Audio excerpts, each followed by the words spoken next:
Hi, this is Carl again. In this particular video, which is part of the series of videos which I'm releasing under Lingua, I'm going to discuss what are known as cognates. Now, cognates are discussed in the audio series by the late Michel Thomas. What I'm going to do is to provide you with some examples in Spanish and also a few in Italian, but mainly in Spanish. Now, cognates are those words which bear similarities between one language and another, particularly through the ending to a particular word, but sometimes, especially where the German language is concerned, particular consonant changes which occur within the either at the beginning of a word or in the middle of a word. But I'm going to concentrate here, as I say, on cognates which exist in Spanish and a random selection in Italian as well. So we have, for example, words which in English, if I just find the most appropriate group to start with, in English we have adjectives ending in IBLE, ABLE and OBLE, which are generally written the same in Spanish, spelt in exactly the same way in both English and Spanish, unless of course the pronunciation of the word requires it to be changed in accordance with the rules of Spanish pronunciation, but we'll discuss these as I go along. For example, terrible, terrible, cable, cable. Now that cable becomes cable because the A in Spanish is pronounced A, therefore cable. Considerable, considerable. A few more, just given in Spanish. Horrible, noble. Now that's the only word which I've come across in English which ends in OBLE, but you may be able to think of some more. Biodegradable. Not one that you'll use all that often, but there you go. Biodegradable, where the I has been adapted in accordance with the rule of Spanish pronunciation, which states that the I must be given as the sound E. Biodegradable. Vulnerable, inseparable. Flexible, inflexible.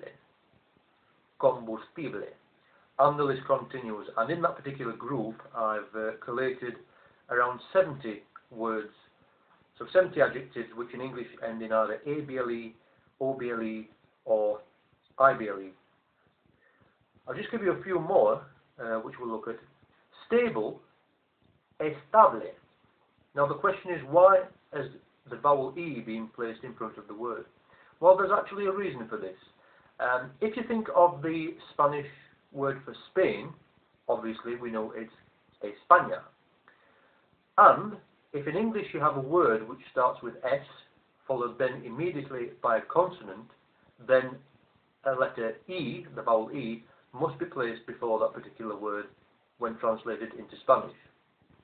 So there we have estable. I'll just give you a few more, as I say. Imposible, spelt with just the one S because of the double consonant combination of SS not existing in the Spanish language. A few more.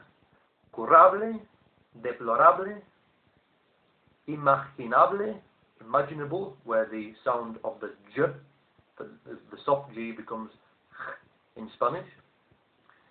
Impermeable, impermeable, but also the word used for a raincoat. Improbable, practicable. And the list continues. Now there are some cognate groups which aren't explored by the Michel Thomas range, so I'm briefly going to go over those with you now. Most strikingly, the group of words or the group of adjectives which in English end in ICAL, which, although many words which end in AL in English, particularly nouns such as animal, also adjectives, rural, dictatorial, In English, if the word actually ends in ICAL as opposed to just AL, then the change into Spanish is ICO, which also applies to adjectives which in English end in IC. Atlantic, Atlántico. Pacific, Pacífico. So here are a few more ending in, as I say, ICAL. Political, político. Logical, lógico. Mágico, hysterico, spelled HI because Y cannot exist between two consonants in Spanish. Critical, crítico. Verbs which in English end in ATE. Now these words, these verbs, when translated into Spanish, contain the same number of syllables, but the ATE ending is replaced by AR. To implicate, implicar. To masticate, which means to chew or to bite, masticar. Abdicar. Gesticular, to gesticulate. Mitigar, activar, reiterar. And then a group of words which in English begin with IMM. Again, double M as a double consonant cannot exist in Spanish and therefore is replaced with INM in this case. Immediate, inmediato. Immemorial, inmemorial. A word there which is spelled exactly the same in both languages, which ends in AL. Immense, inmenso. Immigrant, inmigrante. ANT to ANTE. Immigrant. Said that with a Spanish accent, I do apologize. Immigrant, inmigrante. A few more. Immersion, inmersión. SION remains spelled as SION in Spanish. Now I could continue, but I will leave it there just for now.